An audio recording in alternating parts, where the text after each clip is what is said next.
लक्ष्य क्या है? ज्ञान प्राप्ति। तो ज्ञान क्या है? ज्ञान जो है जब कमजोर हो गया उसको वैल्यू मिलना ही बंद हो गया। आपके पास ज्ञान है, आप कुछ बता रहे हैं तो समाज कहेगा पागल है आदमी। कौन सी गलतियां हैं या कौन सा बाउंड्री ऐसा बन गया जिसकी वजह से समाज जो है वो दिनों दिन पीछे की ओर चली जा रही है। समाज है, उसको केवल आप YouTube के जरिए इंफॉर्मेशन दे रहे हैं। आप उसको इंफॉर्मेशन का वॉर चल रहा है, युद्ध चल रहा है। अब अनुभव करने का समय है ही नहीं।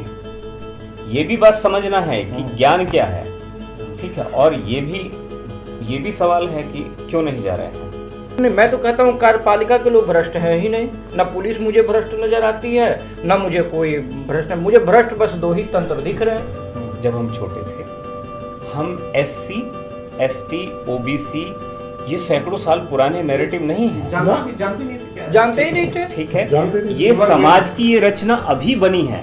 किसने बनाई है? समाज की नहीं।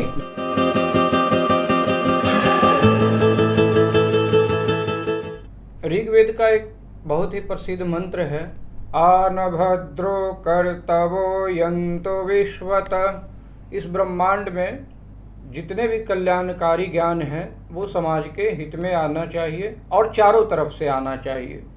मतलब कि वो समुद्र से आए, हिमालय से आए, पूरब से आए, पश्चिम से आए, वो समाज के हित में ज्ञान की आवश्यकता जो है वो समाज हित में ही होना चाहिए। इसको ध्यान में रखकर आज हमारे साथ बातचीत करने के लिए 3 व्यक्ति हैं। वरिष्ठ पत्रकार विपिन तिवारी जी, लेखक आचार्य नरेंद्र सिंह जी और वरिष्ठ पत्रकार रामवीर श्रेष्ठ।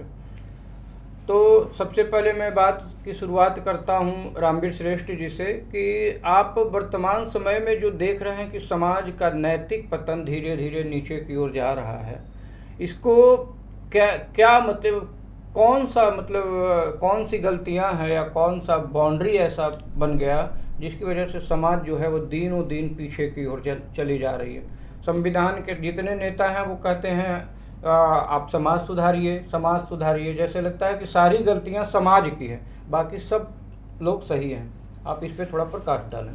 मेरी जो समझ है, मैं जितना कह सकता हूँ, 4 सूत्र मुझे समझ में आते हैं। सूचनाएं हैं, जब उनको आप कंसोलिडेट करते हैं तो शिक्षा में कन्वर्ट हो जाती है। जब आप शिक्षा को कंसोलिडेट करते हैं तो वो ज्ञान में कन्वर्ट हो जाता है, और ज्ञान को भी आप कंसोलिडेट करते हैं तो वो दृष्टि, जिसको विजन कहते हैं, उसमें वो कन्वर्ट हो सकता है। तो शिक्षा और ज्ञान, इन सब में फ़र्क, सूचनाएं या दृष्टा जिसको कह देते हैं, उसमें फ़र्क तो हो सकता है, लेकिन उनमें अंतर संबंध भी है मेरे विचार से। तो और अगर आप इन चारों स्टेप्स, मतलब जो समाज है उसको केवल आप YouTube के जरिए इंफॉर्मेशन दे रहे हैं। आप उसको इंफॉर्मेशन का वॉर चल रहा है, युद्ध चल रहा है। तो इस वॉर में बस वो इधर से उधर सब जो है हथगोले फेंक रहे हैं। तो इससे बचने के लिए मुझे जो लगता है कि इस तरह का कुल मिलाकर के एक ढांचा खड़ा होना चाहिए जिसमें चारों स्टेप्स को कवर किया जाए।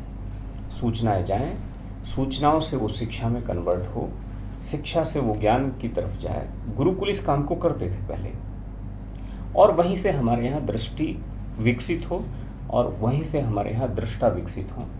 जो ऐसे दृष्टा इस देश में, जो वेद अगर लिखे गए तो वो दृष्टा ही तो थे, मंत्र दृष्टा थे, ठीक है। उन्होंने जो चीज़ें लिखी वो तब लिखी होंगी, कब लिखी होंगी कुछ अता पता नहीं है, ठीक है। वो तो श्रुति ज्ञान कहा जाता है, इसलिए उसके लेखन के समय को निर्धारित करना यही मुश्किल हो जाता है उस वजह से।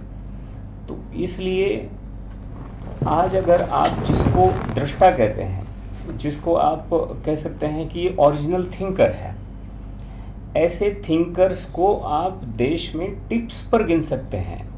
जिसको आपने वर्णाश्रम में ब्राह्मण की संज्ञा दी थी, ठीक है, या विचारक, मैं विचारक की शब्द यूज कर रहा हूँ आज, ठीक है।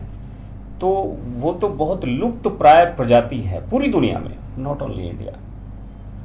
और ये शिक्षा वहां तक नहीं ले जाती है, कम से कम मैं इतना कहना चाहता हूँ, ठीक है। बाकी तो नरेंद्र जी हैं, वो बताएं। नरेंद्र जी, इस मुद्दे पर आपका क्या विचार है? आप क्या सोचते हैं कि समाज को लोग आज दोषी ठहरा रहे हैं, हर सारी गलतियां समाज की हैं। समाज अगर अच्छा हो तो चोरी रुक जाए, समाज अगर अच्छा हो तो व्यभिचार रुक जाए, समाज अच्छा हो तो मतलब जितनी नेगेटिविटी चीज़ें हैं, नकारात्मक चीज़ें हैं, वो सब रुक सकती है। शर्त इतना है समाज। तो क्या मैं ये मान के चलूँ कि वास्तव में समाज में नैतिक पतन, चारित्रिक पतन, मानसिक पतन, सारे पतन जो हैं वो समाज के ही हैं, बाकी सब सारे जो तंत्र के अंग हैं वो सब सही हैं, सही ढंग से चल रहे हैं? देखिए, ऐसा है,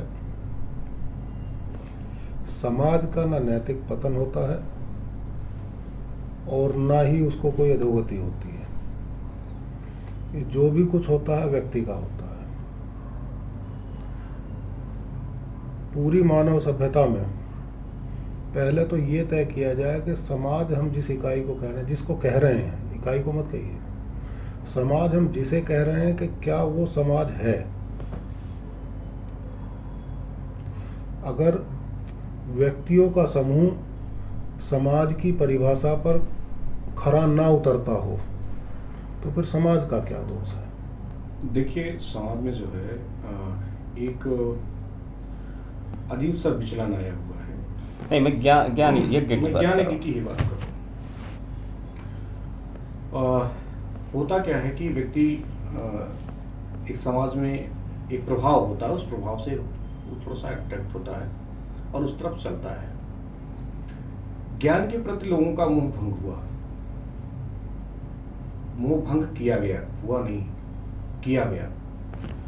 लोग चले जो है देख रहे थे कि ये शिक्षा है तो शिक्षा से हमको ये फायदे हैं। शिक्षा का व्यवसायीकरण हुआ। शिक्षा के लोगों को फायदे तुरंत समझ में आए कि अगर हमारा बेटा अब कबीर बनेगा तो कोई लाभ तो है नहीं, लेकिन अगर शिक्षा लेगा तो वो किसी बड़ी कंपनी में सीईओ बनेगा या कुछ और करेगा। तो उसने देखा ज्ञान से कोई अब वैल्यू तो आ नहीं रही है, तो वो क्या किया, शिक्षा की तरफ बढ़ गया। और शिक्षा की तरफ बढ़ते ही सारी चीजें समाज में गलत हुई। क्योंकि हमारे यहाँ पूर्व में कहावत है कि कमजोर की भौजाई वो सबकी लुगाई होती है। कमजोर की लुगाई सबकी भौजाई होती है। ये तो ज्ञान जो है जब कमजोर हो गया तो उसको वैल्यू मिलना ही बंद हो गया। आपके पास ज्ञान है, आप कुछ बता रहे हैं तो समाज कहेगा पागल है आदमी। अगर वहीं आप शिक्षा की बात कर देते हैं जो चारों तरफ से लोग सुन रहे हैं, अगर थोड़ा सा उनको ज्ञान है उस विषय में आप थोड़ा डिटेल में बता देते हैं तो चौंक जाते हैं, अरे यार तो बहुत ज्ञानी व्यक्ति है, बहुत अच्छा व्यक्ति है, आपको सम्मान मिलने लगा। और ये जो ज्ञानी पड़ा हुआ है, मैं बिहार के एक व्यक्ति थे, बहुत अच्छे नर्तक थे, नाम में नहीं याद है, लेकिन उनको लोग उपेक्षित किए, वो तो डिप्रेशन में चले गए। वशिष्ठ नारायण। हाँ, वशिष्ठ नारायण जी, वो पागलों की तरफ घूम रहे थे, उनके पास ज्ञान था, उनकी कोई वैल्यू नहीं। और भी बहुत सारे पागल देखे हैं, और बहुत सारे ऐसे ही, तो ऐसे ही होते हैं। आपका उपनिषदों पर, इन सब चीज़ों पर बड़ा वो है, मैं जो आपसे बात करता रहा हूँ, ये याज्ञवल्क्य और उनकी 2 पत्नियों का मामला क्या था? और साथ में मैं ये देखता हूँ कि जैसे इस देश में आदमी संन्यास की दिशा में ज़्यादा था, 75 के पार, है ना, तो कहाँ जा रहे हो जी? ज्ञान प्राप्ति के लिए जा रहे हैं। इस बात का बड़ा महत्व है कि उस आदमी ने 29 साल में ज्ञान प्राप्ति कर ली, उस आदमी ने 6 साल में कर ली, उस आदमी ने 75 साल में की, उस आदमी को कभी हुई ही नहीं। ये ज्ञान प्राप्ति, या ठीक है, ये लक्ष्य जो विवेकानंद ने भी ये बात कही है शायद कि लक्ष्य क्या है? ज्ञान प्राप्ति। तो ज्ञान क्या है?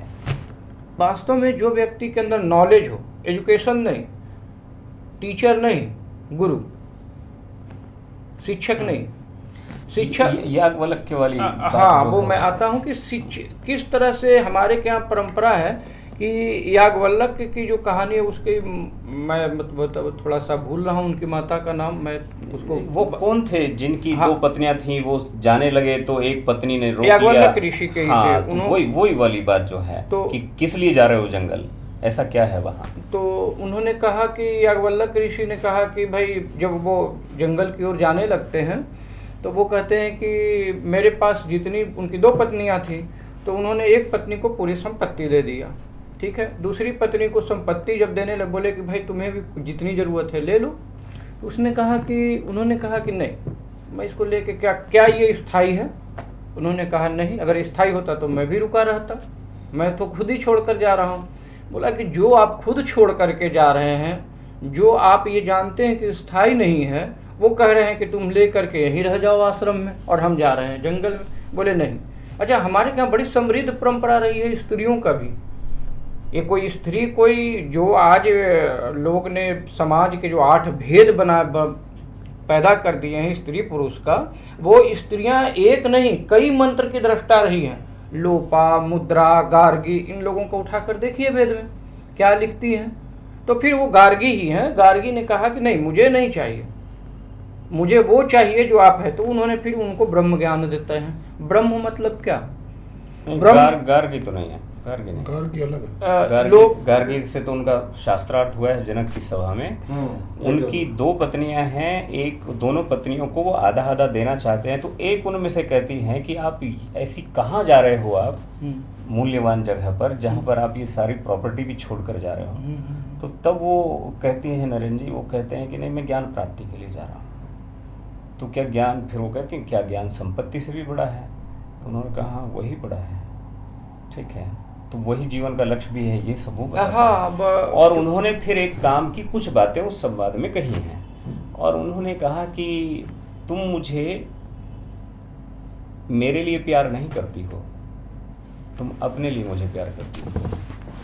फिर उन्होंने पुत्र के लिए भी कहा कि कोई भी पिता अपने पुत्र को पुत्र के लिए प्यार नहीं करता है, वो अपने लिए प्यार करता है। और इसलिए क्या है कि बुढ़ापे की लाठी बनेगा, ठीक है, वंश चलाएगा। हर आदमी अपेक्षा के साथ जी रहा है। तो उन्होंने कहा इन अपेक्षाओं से मुक्त होकर के और फिर आगे की तरफ जाएंगे। इसमें पूरे में एक प्रश्न है, आखिर अब ज्ञान की तरफ लोग क्यों नहीं जा रहे हैं? अब तो ये तो नरेंद्र जी बताएं। देखिए, ऐसा है कि ये भी बात समझना है कि ज्ञान क्या है, ठीक है, और ये भी सवाल है कि क्यों नहीं जा रहे हैं, और जाना शुरू करें, इसका भी रास्ता आप बताएं। देखिए, ज्ञान का मतलब क्या है? ज्ञान का तो अनुभव है, मतलब हाँ, बिल्कुल। अनुभव करना, प्रैक्टिकल करिए, उस प्रैक्टिकल को छानिए, तब आप दृष्टा बनेंगे। अब अनुभव करने का समय है ही नहीं। आधुनिक भारत की शिक्षण संस्थाओं को देखो, इंजीनियरिंग कॉलेज है। मैंने मेरे गांव के 1-2 लोग विदेश में इंजीनियरिंग पढ़ करके आए, मास्टर डिग्री ली उन्होंने। तो उन्होंने बताया कि जब बैचलर डिग्री के बाद हम वहाँ गए, उसमें अपने यहाँ करके, बोला कि नहीं, आप पहले तो अप्रेंटिस करेंगे, आपका एडमिशन हो गया है मास्टर डिग्री लेने के लिए, पहले अप्रेंटिस करिए जाइए। मतलब प्रैक्टिकल करिए, अनुभव करिए। यहाँ तो नौकरी पाने की जल्दी है, पहले डिग्री ले लीजिए, अनुभव बाद में कर लेंगे। मतलब ये है कि जो ये कह रहे हैं वो बिल्कुल साफ बात ये है, किताबों में लिखा हुआ डाटा ट्रांसफर करने को हम ज्ञान प्राप्ति कह देते हैं। ये नहीं देखते कि जिसने वो किताब लिखी उसने क्या क्या अनुभव किए, और तब वो दृष्टांत गढ़ा। इन दोनों परिस्थितियों के बीच का अंतर ही है कि आदमी अनुभवी नहीं है, तो वो जिस कसौटी पर जो सीख करके किसी किताब के जरिए वो गया है, किसी व्यक्ति के जरिए वो गया है, उन्होंने बताया, रामवीर जी ने मुझे बताया कि ये है, ये मेज ऐसे ऐसे बनेगी और ऐसे रखी जाएगी, बस मैंने मान लिया कि अब तो सारी दुनिया की मेज ऐसे ही बनेगी। इस कमरे के बाहर जैसे ही निकले तो दूसरी तरह की मेज चाहिए थी, दूसरी तरह की कुर्सी चाहिए थी, या कुछ और चाहिए था, या वहाँ मेज रखने की जगह ही नहीं थी। ये मुझे अनुभव ही नहीं। ये हमने कैसे डिसाइड किया कि झोंपड़ी जो है ये अच्छा घर नहीं है, और ये जो कंक्रीट से बना हुआ ये अच्छा है, तो अनुभव है ही नहीं। ये हमने कैसे डिसाइड किया? ये जो कच्ची मिट्टी से बना हुआ घर था ये अच्छा नहीं था, और ये जो जैसे इन्होंने ज्ञान की परिभाषा बताई कि अनुभवजन्य जो ज्ञान है, अनुभवजन्य जो हो वही ज्ञान है। तो अनुभव तो जैसे हमारे जो पुरखे थे, हमारे पुरखों में तो अनुभव था कि झोपड़ी का क्या लाभ है, या ये जो मिट्टी का घर है, ये हर क्षेत्र में, हाँ, मैं हर कोई क्षेत्र एक में, पर्टिकुलर नहीं हाँ, कह रहा हूँ। particular।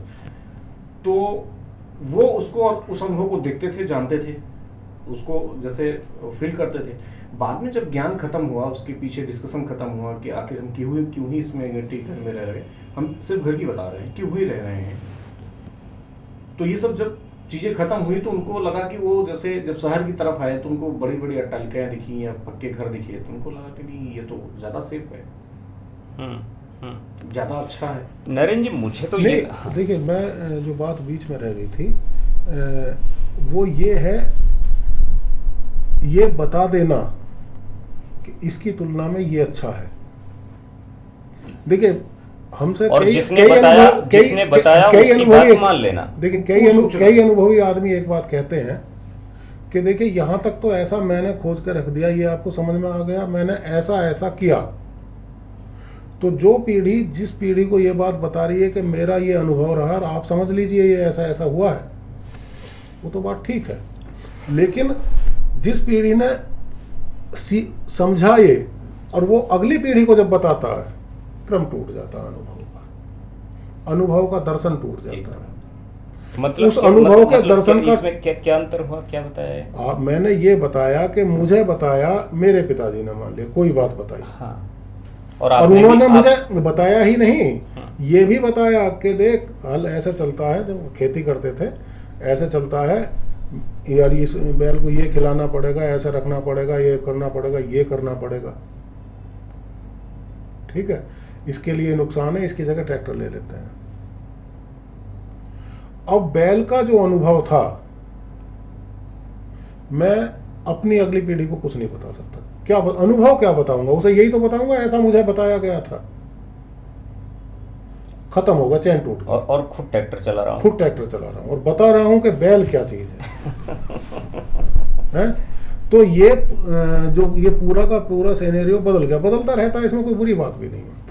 लेकिन जो प्रकरण जिसके साथ हम जिए हैं, उसके नफे नुकसान को समझना के आधार पर ही दृष्टांत विकसित हो, तब हम बुनियाद के साथ जुड़े रह सकते हैं, लेकिन ऐसा होता नहीं।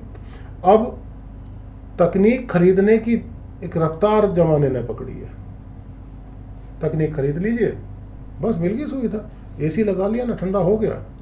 ये समझदारी है, ये नहीं, ये आंशिक समझदारी कह सकते हैं। एसी खरीद लिए, कमरा ठंडा हो गया, वातावरण गंदा हो गया, वातावरण गर्म हो गया, गंदा हो गया, गर्म हो गया, वातावरण गर्म कम, बस अब आप बताइए। आप इसे आंशिक कह रहे हैं, लोग तो ग्लोबल वार्मिंग कर रहे हैं। भाई मैं नहीं, वो फिर अनेक है ना, अनेक है भाई। आप ये बताइए कि एक तकनीक खरीदी आपने, तकनीक जीवन को सरल बनाती है, आसान बनाती है, बात बिल्कुल ठीक है, लेकिन वो समस्याएं क्या क्या पैदा कर रही है, अगर उन्हें उन समस्याओं को जो वो बुराइयां पैदा कर रही है, उन्हें प्रकृति से खिलवाड़ करने देने की आजादी दी मतलब गई। आप कह रहे हैं सुविधाएं जो हैं वो स्वार्थी भी बनाती हैं। हाँ, स्वार्थी बनाती हैं, बौद्धिक विकास रोकती हैं। ये कह रहे हैं कि समझदारी घटी है।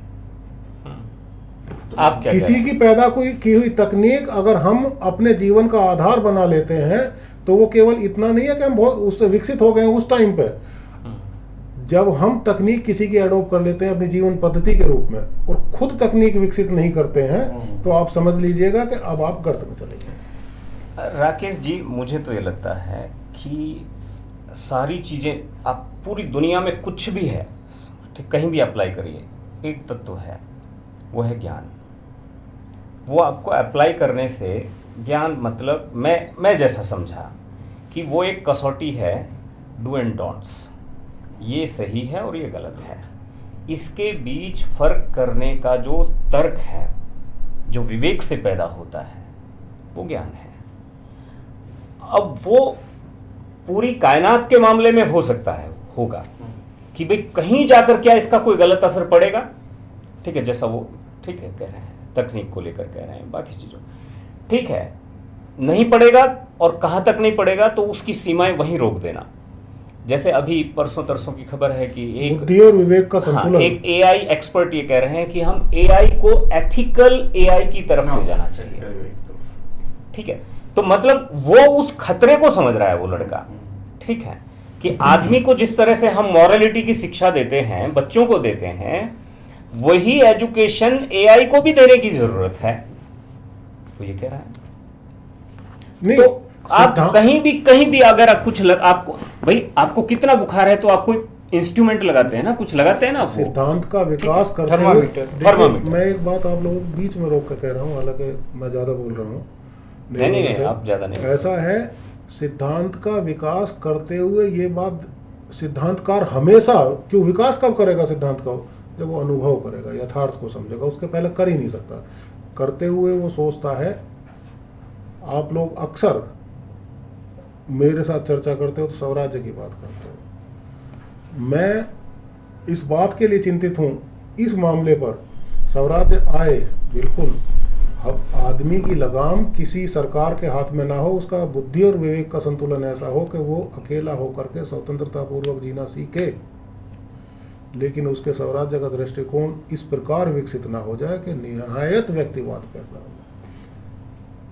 व्यक्तिवाद का चरम आ जिसे जाए। अराजकता कहते हैं। बाद हाँ, में। व्यक्तिवाद इस सीमा तक चला जाए, वहां तक चला जाए कि व्यक्तिवादी अराजकता को सभ्यता झेल ही ना पाए। तो मतलब ये है कि हर एक प्रश्न, हर एक जो बात अभी आज तो पैदा हो शुरुआत रही भी है, नहीं हुई, अभी से आप उस खतरे की बात कर रहे हैं। भाई आकलन ना करें। हाँ, और अगर करें। इस आकलन के बगैर कोई सिद्धांत विकसित किया जाता है, कुछ भी पिंडी अब का- नुकसान होता मैं है। ये पूछ रहा था आपसे कि ज्ञान के प्रति लोगों का ये झुकाव जो है कम क्यों हुआ, कब से कम हुआ, या ऐसा क्या परिस्थिति उत्पन्न हुई? वो कह रहे हैं सुविधा ना, भोगी होने के नहीं, लिए। वो एक बात और कह रहे हैं कि वो परंपरा जो है वो कहीं से डिस्कनेक्ट हो गई, चैन टूट रही है, वो चैन टूट रही है। चैन टूट रही है, सुविधा भोगी हो रहे हैं। मतलब आप ये देखिए कि ये जो जैन जी है, ये जो नए बच्चे जो पैदा हो रहे हैं ना, कुछ ठीक है, इसको जैन जी कहा जाता है आजकल, है ना? जी।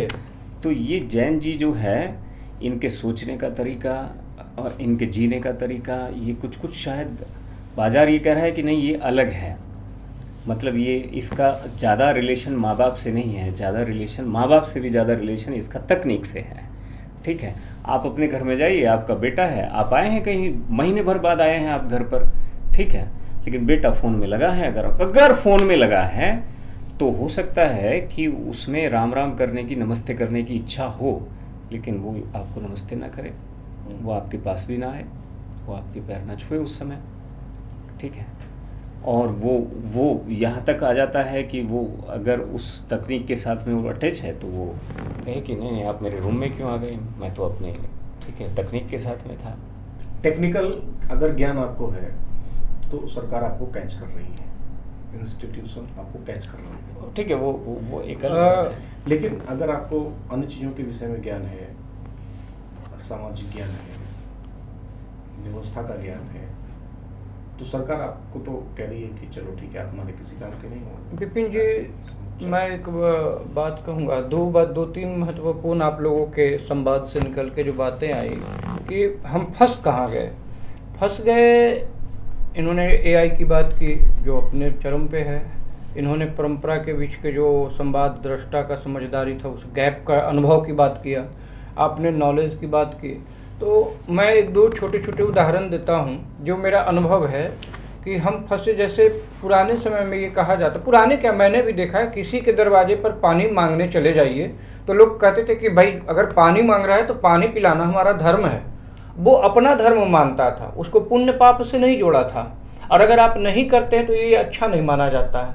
उसी पानी को आज लोग बेचने में अपने आप को ये मान रहे हैं कि हमारा ये अचीवमेंट है, हमारी ये इतनी बड़ी अचीवमेंट है कि हम मतलब हजारों लाखों करोड़ रुपए के मालिक हैं। बिस्लेरी क्या है? अब समाज का चरित्र कहाँ गिरा है कि आप पानी मांगे और आदमी आपको पानी देने के लिए उठा और उठ करके वो उधर गया और घड़े में से या कहीं से अपना पानी लेकर आपको देने के लिए गया, इतने में आप उसका मोबाइल या कुछ वहाँ रखा है वो चोरी करके उठाकर भाग गए।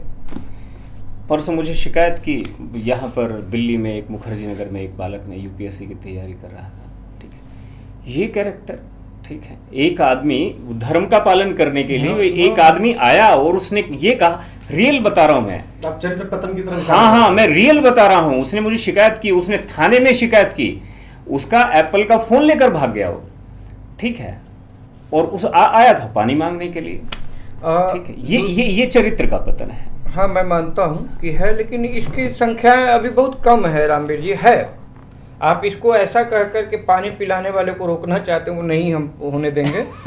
सबसे बड़ी बात ये है, चाय की दुकान पे हम आते हैं। पहले जिस दुकान पे आप चाय पीने जाते थे, बगल में साफ सुथरा उसके घड़े में पानी भी रहता था। पहले पानी पीजिए, मठरी खाना है तो खाइए और बदले में उसको पैसा दीजिए और चाय पीजिए, नहीं तो चाय पानी पीजिए, मुफ्त में चाय पी लीजिए। आज किसी दुकान पे जाइए, किसी चाय की दुकान पर आपको पानी मिल जाए, वो बोतल थमा देगा सीधा। क्यों थमा दे रहा है? क्योंकि उसी से उसको 2 रुपया और मिलेगा। तो ये जो हम भौतिक विकास के तरफ जो ना भौतिक विकास इसको नहीं कहिए, इसको विकास आप कहेंगे कि इसको पतन कहेंगे? नहीं, नहीं, इस विकास को थोड़ा सा जोड़ा था। हाँ। प्याऊ, कुआं हाँ। और पेड़। हर आदमी सबसे बड़ा पुण्य इन 3 कामों को मानता था। कोई बुढ़िया है, उसको ठीक है लगा, गांठ में कुछ है, प्याऊ लगवा दी, ठीक है। कहीं कुआं खुदवा देना, ये एक आम बात थी। मैं जान रहा हूं हमारे गांव में खेतों पर भी प्याऊ थे। खेतों नहीं, प्याऊ नहीं, प्याऊ की तो खेतों पर 4-5 कुएं थे जंगल के अंदर। सबका हर गांव में होंगे वो, ठीक है। तो लोग जंगलों में जिस टाइम चले गए तो उस टाइम वो जब प्यास लगी तो कुएं से पानी निकाल कर पी लिया। इस काम के लिए थे वो। गांव में तो कुएं थे ही, हर मोहल्ले का अपना। खेतों में जिस टाइम है उस टाइम के लिए भी कुएं बने हुए थे, अब सब ठप्प है। एक दूसरी घटना एक बताता हूँ कि आज जो अभी इन्होंने कहा कि हमारे गांव में इंजीनियर गए, माँ बाप के अंदर भी पतन है। जो जैन जी कह रहे हैं, हमें सिखाया जा रहा है कि तुम अगर इंग्लैंड जाते हो तो पिता ये गर्व करता है कि हमें पैदा करने की मतलब तुम गौरवान्वित करोगे, और अगर तुम हमारे गांव में वही 20 बीघा में खेती कर रहे हो तो इसका मतलब तुम मेरा नाम डुबो रहे हो। जैन जी पर मत सिर्फ फोकस करिए कि आज का युवा ही बर्बाद है। पिता क्या करे? पहले सब शादी तय होती थी, हाँ, तो आपके घर जब लोग जाते थे तो देखते थे कि वो पैरा बोलते हैं हमारे यहाँ, पुआल, कि कितने पुआल के ढेर आपके द्वार पे लगे हुए हैं। उस हिसाब से आपकी हैसियत जो है होती थी। आज आपकी हैसियत जो है ये लग रही है कि आप कौन सी नौकरी कर रहे हो, कितना पैसा, कितनी गाड़ियां हैं आपके दरवाजे पर। उस टाइम बैल की जोड़ी से देखा जाता था। जी बिल्कुल, मैं मानता हूँ। लेकिन तकनीक जीवन में आई, ये कोई बुरी बात नहीं है, लेकिन तकनीक खरीद करके हम ये मान बैठे कि हम इसके मालिक हैं। नहीं, यही सब कुछ है। तो जब आप खरीद रहे हैं तो मालिक तो आप। हाँ, नहीं, खरीद कर कार आपने खरीदी, पैसे आपने दिए, तो मालिक तो है ही। और उसने फिर पैदा करने वाले ने उसका एडवांस वर्जन तैयार कर दिया। हाँ। अब आपने जो कुछ छीना झपटा कमाया जिसे कहते हैं, जी बिल्कुल, वो फिर उठा करके उसे जाकर दे दिया, ले। अगर आप नहीं दे रहे हैं, कहते हैं कि आप पैसा सेंट्रलाइज हो गया है, हमारे पास कुछ बचता ही नहीं। आपको बचाना, एडवांस वर्जन लेना चाहते हैं। एडवांस वर्जन में आपके 4-5 साल निकल जाते हैं। नहीं, सिस्टम भी यही चाहता है कि पैसा सर्कुलेशन में रहे, पैसा आपके पास रहे ही ना। नहीं, सिस्टम तो चाहता है, लेकिन आप ये क्यों चाहते हैं कि मैं पैसे का भी मालिक बना रहूंगा? तकनीक उसने जो आपको बेची है वो गुलामी का एक तरीका आप मानिए। मैं सिर्फ ये कहना चाह रहा हूँ कि हर आदमी ज्ञान के उस थर्मामीटर को लगाकर क्यों नहीं देख लेता है, ठीक है, कि भाई ये गलत है, ये सही है। अब उसमें आदमी भी है और आदमियों का समूह भी है। उसके लिए आपके पास समय ही नहीं छोड़ा गया है, क्योंकि आपको वो तकनीक खरीदने के लिए उतना पैसा कमाना है। अब पैसा कमाने के लिए आप या तो अपना अनुभव छोड़े। भौतिकवाद का जो चकाचौंध नहीं, ये शायद बड़ी बात है। हाँ। सोचने के लिए जब समय नहीं होगा। हाँ, तो आपको वो तकनीक खरीदने के लिए, एडवांस वर्जन लेने के लिए अपना पूरा समय लगाना है उसमें। भौतिकवाद का जो चकाचौंध है वह व्यक्ति को अंधा कर दिया है। अब दूसरी बात ये भी है, इसका एक काउंटर भी है। समय चाहिए, ठीक है, सोचने के लिए समय चाहिए, और जो समय है जिन लोगों के पास, वो बैठे हुए चुपाल, ठीक है, वो हुक्का भांज रहे हैं, या चलो मैं उसे वो नहीं कह रहा हूँ, लेकिन एक अनुभव मैं आपको बताऊं। हाँ, या ताश भांज रहे हैं। अनुभव आपसे बताऊं, तकनीक और विकास का परिणाम ये है, आज अभी पीछे दुनिया में बड़ी उथल पुथल मची 2-3 महीने पहले। ऐसा लगा कि जैसे अमेरिका रूस का युद्ध हो जाएगा, भारत पाकिस्तान का एटॉमिक युद्ध हो जाएगा। हुआ? तकनीक के विकास का चरम है। भारत पाकिस्तान का अगर एटॉमिक युद्ध हो जाए तो क्या भारत पाकिस्तान के लोग मरेंगे, या प्रकृति केवल भारत पाकिस्तान के जो हिस्से में है उसी का नुकसान होगा? नहीं, तो हो सकता है ब्रह्मांड का नुकसान हो जाए। उसकी कोई सीमा नहीं है ताकत की। आप ये बताइए कि इस तकनीक के विकास का करना क्या है? प्रकृति के साथ हमें रहना नहीं है। प्रकृति के साथ अगर व्यक्ति कहीं रहने की कोशिश करता तो उसे पिछड़ा मान लिया जाता, ज्ञानहीन मान लिया जाता। बिल्कुल बिल्कुल। अब ज्ञान कौन सा है? आपका अस्तित्व जीवित रहे, प्रकृति का संतुलन बना रहे, वह ज्ञान है, या एटम बम का विकास ज्ञान है? हाँ, खौफ, एटम बम मतलब खौफ, खौफ है, डर, है असुरक्षा की भावना। अब उस तकनीक को कुछ खरीद लेना चाहते हैं, कुछ विकसित कर लेना चाहते हैं। लेकिन राकेश जी ये तो आप बताओ, गीता में भगवान कृष्ण ने कहा कि भाई यज्ञो व ज्ञान यज्ञो, ठीक है, कृष्ण को लोग मान रहे हैं, लेकिन वो जो बता रहे हैं कि यज्ञों में ज्ञान यज्ञ श्रेष्ठ है, वो द्रव्य यज्ञ की भी बात नहीं कर रहे हैं कि आप समिधा अग्नि वगैरह वगैरह। ज्ञान यज्ञ का मतलब यह है कि जहाँ 4 आदमी जो है बैठ करके एक समस्या को पकड़ करके और उस समस्या के समाधान तक पहुँचने की कोशिश करें, और उसमें 4 ही नहीं हो, 40 भी हो सकते हैं, 400 भी हो सकते हैं, पूरा समाज भी हो सकता है, पूरा समाज भी हो सकता है। और डेमोक्रेटिक प्रोसेस तो पूरे समाज को ही उसमें इन्वॉल्व करता है, ठीक है। और यहाँ पर जो है लोग, ठीक है, कृष्ण को छोड़ करके, उनकी उस दर्शन को छोड़ करके बाकी सारों नहीं, कृष्ण को पूज रहे हैं, पूज रहे हैं, दर्शन को छोड़ रहे हैं, दर्शन को छोड़ रहे हैं। होता यही जो कृष्ण ने मूल कहा कि भाई कृष्ण क्यों कृष्ण है, क्योंकि उसने कहा कि ज्ञान यज्ञ सर्वोपरि है। उसने साबित किया कि ज्ञान यज्ञ सर्वोपरि। ज्ञान अगर आप जो समझ लोगे, ज्ञान पांडव समझे तो उसके युद्ध जीत गए। अगर मान लिया अर्जुन शस्त्र न उठाता, हाँ, तब इतिहास क्या लिखता? उसने दिया ना, उसे 18 अध्याय पढ़ाए उस सारे उसमें, ठीक है।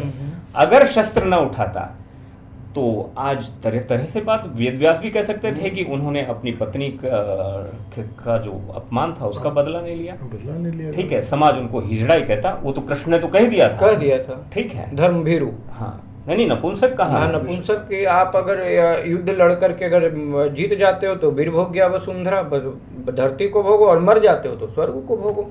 मतलब दोनों तरफ से आपकी कृति मिलेगी, लेकिन भाग जाओगे तो नपुंसक कहलाओगे।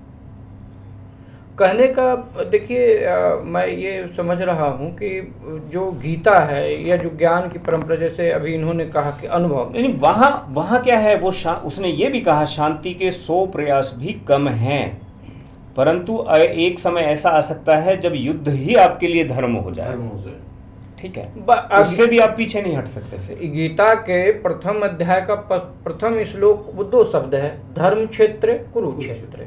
इसके बाद सब शुरू होता है धर्म क्षेत्र कुरुक्षेत्र। अब यहाँ से धर्म क्षेत्र को, कुरुक्षेत्र में धर्म क्षेत्र है। अब आपको मैं इसको थोड़ा सा बगल में रख करके, इनकी बात मुझे मतलब एक पिंच कर रही है, बार बार दबाव बना रही है कि हम जो घर बनाया करते थे, जैसे हम ये मान बैठे हैं कि दिल्ली का घर जो है वो बिहार के किसी जहानाबाद जिले के मखदूमपुर प्रखंड में भी अच्छा ऐसा ही घर बनाया जा सकता है, जबकि वहाँ के वातावरण के लिए अनुकूल नहीं है। राजस्थान का घर का बनावट की शैली अलग है, गर्मी है। हिमाचल प्रदेश के अलग है, वहाँ सर्दी है। आपको वो लकड़ी के और पत्थर के कॉम्बिनेशन से घर बनाते ही थे। राजस्थान में लोग कच्ची मिट्टी के घर बनाते ही थे, हमारे इलाके में कच्ची मिट्टी के घर लोग बनाते ही थे। कल रहन सहन, ये तो यार वातावरण प्रकृति इसके अनुकूल होना चाहिए ना।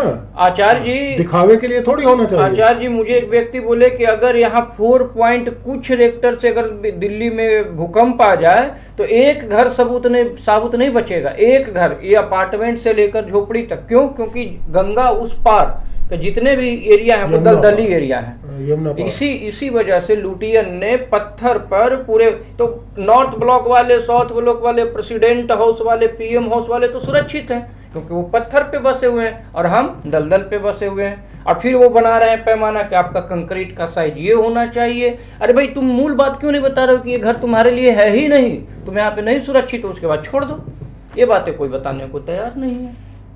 तो या तो हम भेड़ बकरी की तरह मरने के लिए, उनको टैक्स देने के लिए इस धरती पर हैं, इस दिल्ली में जमे हुए हैं। और जो इस चीज को अगर बता दे तो नॉलेज है, यही नॉलेज है कि हम दलदली भूमि पर बसें, और बसे तो कैसे बसें, ये जो समझ के बसेगा वो नॉलेज है। और हम वो चकाचौंध, वो बड़ी बड़ी गाड़ियां मर्सिडीज बस रहे हैं, उसको लगभग समाज को दोष इसीलिए दिया जाता है। बार बार जब लोग समाज को दोषी सिद्ध करते हैं,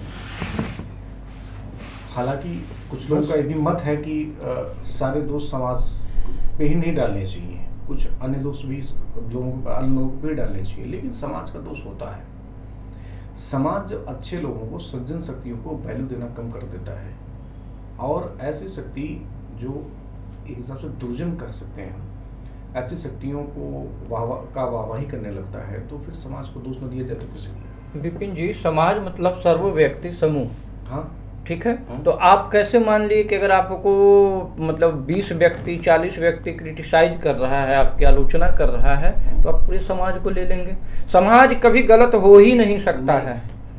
क्यों आचार्य जी? जब एक से व्यक्ति दो हो जाए तो समाज हो जाता है। सबसे छोटी इसको पूरी तरह से नहीं माना जा सकता। नहीं, इसको सबसे छोटी इकाई कि जब दो व्यक्ति, जो शुरुआत हुई थी, ये शुरुआत पे चले आए हैं बात को। हाँ, समाज को दोषी नहीं दीजिए। इसको समझने की तरफ हमें बढ़ना चाहिए। ऐसा है कि ये जो कह रहे हैं, जो 10 लोग खड़े हैं, वे अपने आप को समाज घोषित कर रहे हैं। भाई इन्होंने कहा कि समाज इस प्रकार से गलत है, 10 लोग हैं खड़े हैं और 10 ही लोग इस तरफ खड़े हैं कि नहीं, समाज गलत नहीं है, दोनों तरफ। अच्छा, मुझे आप ये बताइए, मैं उत्तर प्रदेश से आता हूँ। हाँ। हमारे यहाँ 8-10 महीने बाद जो है पंचायत के चुनाव होने हैं। 1.5 साल से, कहीं साल भर से दारू, मिठाई, ये वो सब जो है खिलाई पिलाई सब चल रही है, गांव की चुगाई चल रही है। और वहाँ पर बहुत सारे लड़के इस तरह के क्रिएट हो जाएंगे जो नए शराब पीना सीख लेंगे और बहुत सारी चीज़ें उसमें, और समाज में अलग अलग तरह की गांठ बंधने वाली है ना, सब ऐसा है। और ये सब समाज अपने सामने होता हुआ दिख रहा है। उसे दारू पीने में मज़ा आ रहा है, किसी को उसके साथ बैठने में, और कुछ लोग तो इसके यहाँ भी पीते हैं, उसके यहाँ भी पीते हैं, उसके यहाँ भी पीते हैं। उनके दिमाग में कोई ऐसी व्यवस्था नहीं आ रही है कि भाई ये जो गांव इससे टूटेगा, ये जो गांठें पड़ेगी, इनका भविष्य में कितना बड़ा असर होगा, गलत असर। वो तो एक बात समझाई गई है ना, सरकार ने ऐसा नहीं कहा, लेकिन जनता ने एक बात समझी कि प्रधान जो बनेगा वो पैसा कमाएगा। हाँ, ये बाद में कमाएगा, हमें पहले दे, एक धारणा बन गई। ये व्यक्ति के दिमाग में बनी है। व्यक्ति, मैं कह रहा हूँ, मैंने शुरुआत में ये बात भी कही कि समाज हो तब ना जी। समाज की परिभाषा क्या है? तो आप ये कह रहे हैं कि समाज मर गया है? नहीं, समाज है ही नहीं, सो गया, का समूह मर नहीं गया, सो गया है। आप वो निष्क्रिय है। निष्क्रिय नहीं, समाज मतलब क्या है? समाज मतलब कि जो जागरूक लोग हैं वही समाज है, वो निष्क्रिय है। तो सारे जो ये षड्यंत्र कर रहे हैं, वर्ग निर्माण कर रहे हैं, ये सब सोए हुए मान लिए जाए? नहीं भाई, सब अपने अपने स्वार्थ में लगे हैं। तो फिर समाज को सोए हुए कैसे माना जा सकता है? आप समाज में विभेद कर दे रहे हैं। नहीं, समाज तो वो तो बड़ा चालाक है, वो तो इधर भी पी रहा है, उधर भी पी रहा है, उधर भी पी रहा है, ठीक है। वो नहीं, वो तो व्यवसाय हो गया, उसमें कोई बात नहीं, व्यवसाय हो गया। हाँ, नहीं तो सोया हुआ नहीं, वो कोई समाज थोड़ी, वो समाज नहीं पी रहा है। विपिन जी, एक दिन मैंने एक लड़के को देखा कि वो हमारे सामने वाले घर में, ठीक है, वो कभी मिट्टी लेकर आना, उनके गन्ने ट्रॉली से डालना, और मैंने सुना कि ये इर्द गिर्द जहाँ तक इनकी ट्वेल का पानी जा सकता है वो पानी भी फ्री में सबको देना, और कम से कम इनके यहाँ तो मैं उससे पूछा, मैंने कहा भाई कृष्ण सैंकी का हमारे का फादर है, मैंने कहा भाई कृष्ण, ये तेरे बबली जो है, तेरे गांडे जो है, ये क्यों डालता है? वोट लेनी है, ठीक है। तो उसने कहा इसे प्रधानी लड़नी है। ठीक है, तो प्रधानी लड़नी है, तो उसने बिल्कुल यही बात कही। उसने कहा अरे फिर प्रधान बनने के बाद तो ये कहाँ गांडे डाल रहा है, ठीक है, अभी डलवाओ इससे। तो वो कहाँ सोया हुआ है? देखिए, समाज कहीं सोया हुआ नहीं है। नहीं, ये है कि समाज में प्रभाव किसका ऐसा है। लेकिन मैं ये कह रहा हूँ कि उसकी डायरेक्शन तो सही नहीं है। ऐसा है भाई, वो उससे गांडे डलवा करके पूरे अपनी वोट सारी की सारी उसको दे देगा। ऐसा है, मेरी बात सुनिए, वो समाज जिसे आप कह रहे हैं, वो दृष्टिकोण ही समाज की कसौटी पर खड़ा नहीं उतरता, उसका ना लेने वाले का, ना देने वाले का, इसलिए समाज नहीं है। व्यक्ति समाज के रूप में कन्वर्ट ही नहीं हो रहा। जब भी समाज के रूप में वो कन्वर्ट हो जाएगा, तो नहीं, जब भी वो समाज के रूप में उसका दृष्टिकोण बदल जाएगा कि देखिए, गन्ना पे मुफ्त में ढुलवाना अनैतिक है, शराब मुफ्त में लेकर के पीना अनैतिक है, और वोट शराब दे करके वोट ले लेना अनैतिक है। ये तो दोनों ये तो तरफ से व्यक्ति- अनैतिक ये तो चल रहा है। व्यक्तियों के व्यक्तिगत दोष है, इसमें समाज का क्या दोष है? इसमें समाज के प्रति वो सोच नहीं रहे। इसका समाज मतलब है यह ही है कि नहीं। जब वो समाज के रूप में होगा तब वो सामाजिक होगा। और देखिए ऐसा है, नहीं, समाज नरेंद्र भाई समाज साहब- समाज को लेकर समाज डंडा लेकर के नहीं बनाया जा सकता। नरेंद्र भाई साहब पहले यह स्पष्ट करें, हाँ। समाज, अगर समाज क्या समझदार लोगों के समूह को ही समाज कहेंगे, या फिर समाज में जो ना समझदार लोग हैं या धूर्त लोग हैं उनको भी समाज कहेंगे?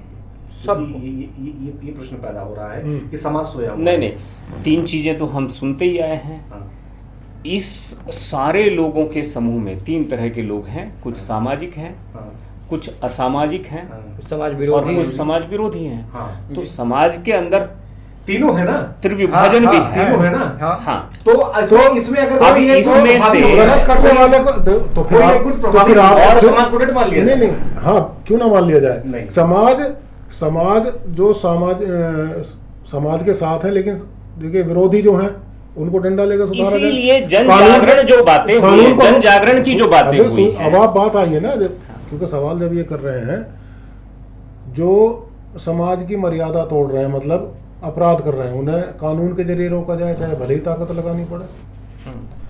और जो ऐसे हैं भाई शराब पी के ये उन्हें समझाया जाए भाई आप ये मत पियो, नहीं तो गलत आदमी प्रधान बनेगा और फिर वो गलत तरीके से हमारे साथ व्यवहार करेगा, फिर हम बुरा कहेंगे। क्या समाज ये क्रिया कर रहा है कि कोई खड़ा है समाज का, कोई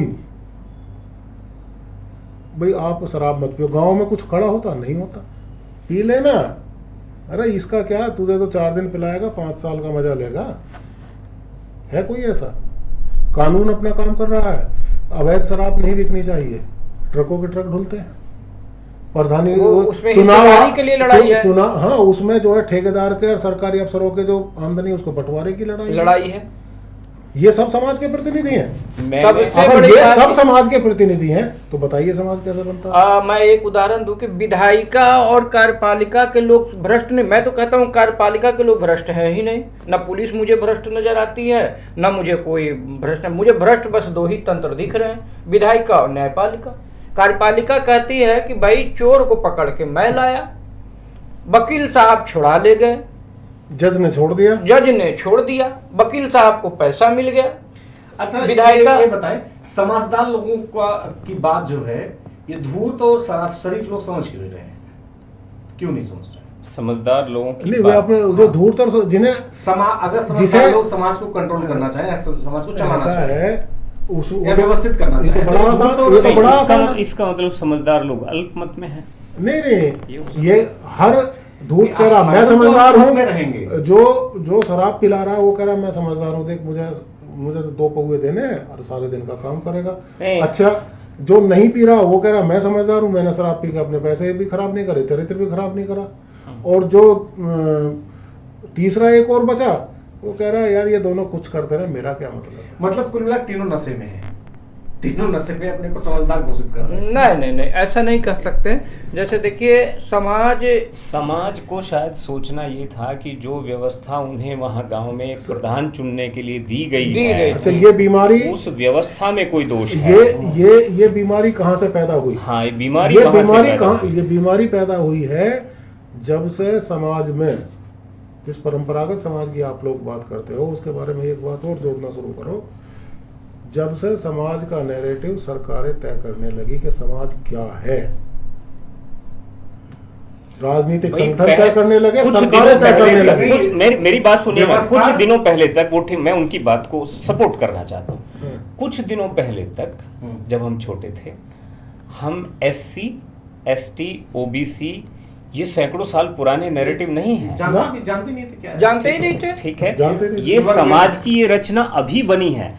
किसने बनाई है? समाज की नहीं, व्यवस्था ने हाँ बस भीड़ को इस तरीके से बांटा व्यवस्था हुआ है। बांटा है, समाज ने नहीं अपने आप को बांटा। और मैंने ये भी सुना है कि अंग्रेजों ने भी बहुत सारी जातियों को क्रिएट किया था। जी इस पर कोई रिसर्च है? बहुत छूत अछूत ये सब तो हाँ। उनका ही जो है। देखिए ये सब छूत अछूत और ये सब चीज वो जो तो है, वो तो ये सामाजिक सब बुराई का हिस्सा 1000 है। ईस्वी के बाद का जब है तक भारत समाज में। व्यवस्था को संचालित करता एक था तब हजार- तक तो समाज बहुत अच्छा था, व्यवस्था भी अच्छी ऐसा है, 1000 थी। ईस्वी के जब बाद। व्यवस्था समाज को संचालित करने लगा तो दोनों चीजें फिर जो नैरेटिव तय करना सरकार ने शुरू कर दिया, उसके बाद समाज की आकृति वैसी बन गई जैसी सरकार चाहती थी और जैसी से सरकार चलाने वाले लोगों का हित हो जाता है। अब समाज वो नहीं है जो समाज होना चाहिए।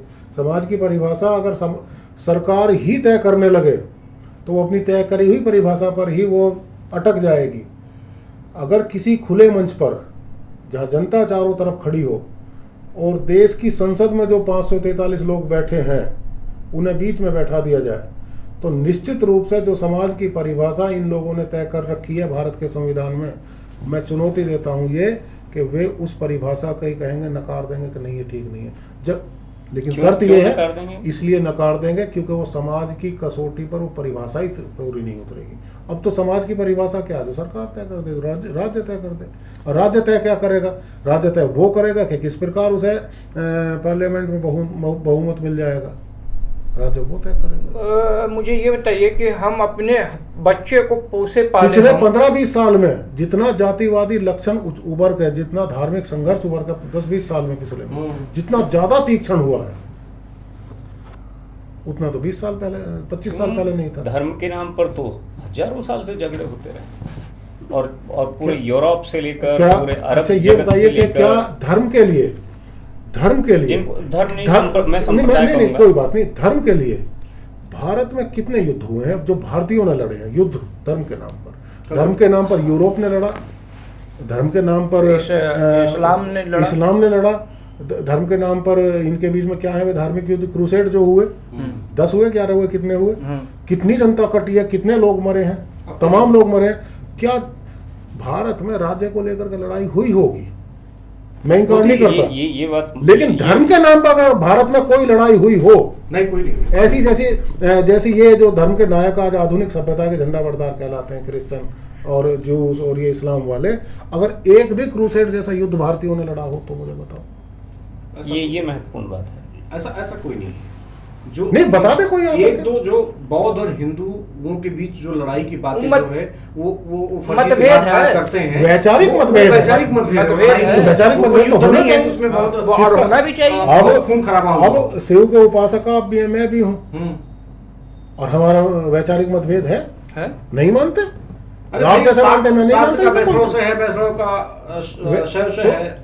देखिए इस वैचारिक मतभेद से नवसर्जन होगा। अच्छा, और अगर तलवारों का मतभेद हो गया तो विनाश होगा, पतन होगा। अच्छा, जितना हमारे यहाँ है पंथ जितने हैं उतना है क्या किसी में? और तलवार नहीं खींचती। हाँ। तलवार ही नहीं खींचती, तलवार खींचती नहीं, मतभेद पूरा है, तलवार नहीं खींचती। तलवार कब खींचनी शुरू हुई है? जब से आधुनिक भारतीय संवैधानिक व्यवस्था लागू हुई है। अब चमार और जाट की तलवार कहीं भी खींच सकती है, अब ठाकुर और ब्राह्मण की तलवार कहीं भी खींच सकती है, जब से आधुनिक संवैधानिक व्यवस्था लागू हुई है। क्यों? क्योंकि अब समाज का नैरेटिव समाज तय नहीं करता, समाज का नैरेटिव सरकार तय करता है। सहारनपुर में गुर्जरों और ठाकुरों का समाज की व्यवस्था क्या हो, और ये केवल इतना है कि किसकी सरकार बनी रहे।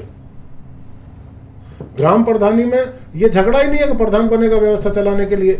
किसी भी देखिए चलिए छत्तीसगढ़ मध्य प्रदेश में तो पार्टी वाइज उम्मीदवार खड़े होते हैं ग्राम सरपंच के, मैंने देखा, जानता हूँ। लेकिन उत्तर प्रदेश में तो पार्टी का उम्मीदवार नहीं है ना प्रधानी के लिए। सरपंच जो वहाँ सरपंच है, यहाँ प्रधान है, नहीं है। नहीं। किसी भी व्यक्ति के दिमाग में अगर पूरी गांव की आबादी में 10 आदमी ऐसे निकाल दो कि प्रधान बन रहा है, ये गांव की व्यवस्था चलाने के लिए बन रहा है, अगर ये बात आती हो तो मुझे बताओ, छांट के दिखाओगे आदमी, 10 आदमी अपनी पूरे ग्राम सभा में से है, और ये सब मिल जाएंगे कि भाई पहली योजना ही 10-20 लाख की आ जाएगी, 10-20 लाख की पिला पाएगा और खिला पाएगा, तो उसकी तो पी लो। ये जो प्लेटफॉर्म है और ये जितने भी दर्शक हैं, ये इस आज तो शुरुआत है, लेकिन ये बनाया एक तरह से ये इसलिए है, आपके लिए है। अगर समाज की किसी भी समस्या का समाधान आपके पास है और आप उस समाधान को देना चाहते हैं, उसे कोई सुन नहीं रहा है, उसे आवाज़ नहीं मिल पा रही है, तो यहाँ आप आ सकते हैं और आप अपनी बात रख सकते हैं। उस बात की परीक्षा जो है वो भी यहाँ पर होगी ही, तर्क से, वितर्क से। और अगर आपकी बात ठीक है, समाज को अच्छी लगती है, तो एक बात आगे बढ़ेगी और बढ़नी भी चाहिए।